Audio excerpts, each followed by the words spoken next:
Voilà, de nouveau une petite vidéo assez courte pour faire la correction de la page pour les exercices supplémentaires. Alors, pour l'exercice 3, j'ai récupéré la symétrie orthogonale pour les numéros 1, 4, 7 et 8. Pour la symétrie centrale, les numéros 2 et 9 et pour la translation, les numéros 3. Attention, il y avait des pièges. Par exemple, celui-ci. S-symétrie, mais A, B, 2 en minuscule, ça n'existe pas, parce que normalement c'est une droite et une droite. Et ça n'existe pas de coller deux droites.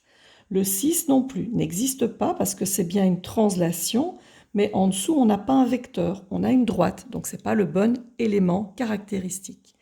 Ici encore un piège, on a une symétrie, mais qui n'est pas avec une droite ou un point, qui est avec un vecteur. Mais le vecteur, ce n'est pas pour la symétrie, c'est pour la translation. Donc attention, il y avait 3 pièges dans cela. Alors, exercice 6, vous deviez terminer les frises. On termine les frises, pas de souci. On a toujours le sablier qui se reproduit à chaque fois. Au niveau des transformations, pour les déterminer, il y avait 3 possibilités. Ça peut être une translation, on peut imaginer que ça glisse. Ça peut être une symétrie centrale, on peut imaginer que ça fait un demi-tour. Ça ne se voit pas vu que la figure est symétrique. Et on peut imaginer que c'est une symétrie orthogonale, ça ne se voit pas non plus. Donc du coup, attention, 3 éléments caractéristiques à mettre. Si c'est une translation, je regarde que j'ai bougé à droite de 1, 2, 3, 4 carrés. Je rappelle, on met la flèche où on veut. Vous pouvez la mettre, là par exemple, ici au centre. Voilà, je mets un élément caractéristique, donc un vecteur. Si c'est une symétrie centrale, je dois me mettre au centre avec un point. Ce serait là. Et si c'est une symétrie orthogonale, c'est un axe, ce serait verticalement entre les deux. Il est bien entre les deux pointes, entre les milieux et entre le bas.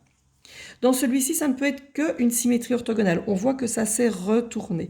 Donc si c'est une symétrie orthogonale, ça ne peut être qu'un axe que je mets bien entre les deux. Exercice 7.1. Il est vrai qu'un cercle restera un même cercle, de même taille, etc. Il est vrai que deux droites parallèles, ça reste deux droites parallèles, mais ce n'est pas obligé qu'elles soient parallèles à l'axe de symétrie, donc c'est faux. Il est vrai qu'un angle, ça reste un angle de même amplitude, vrai. Il est vrai qu'un segment, ça reste un segment de même longueur, mais il n'est pas obligé d'être séquent au premier, ça peut arriver, mais ce n'est pas obligé. Voilà, vous avez donc le chapitre 14 à terminer avec le test toi et avec le petit résumé sur Padlet. N'oubliez pas encore de mettre les points, j'ai mis un assignment pour mettre vos points. Même si vous me les avez déjà envoyés, vous aurez la gentillesse d'aller recopier, d'aller revoir dans votre conversation combien vous m'aviez donné pour que je puisse les avoir tous. Excellent, quel jour on est? Excellent mercredi à tout le monde. Salut, salut!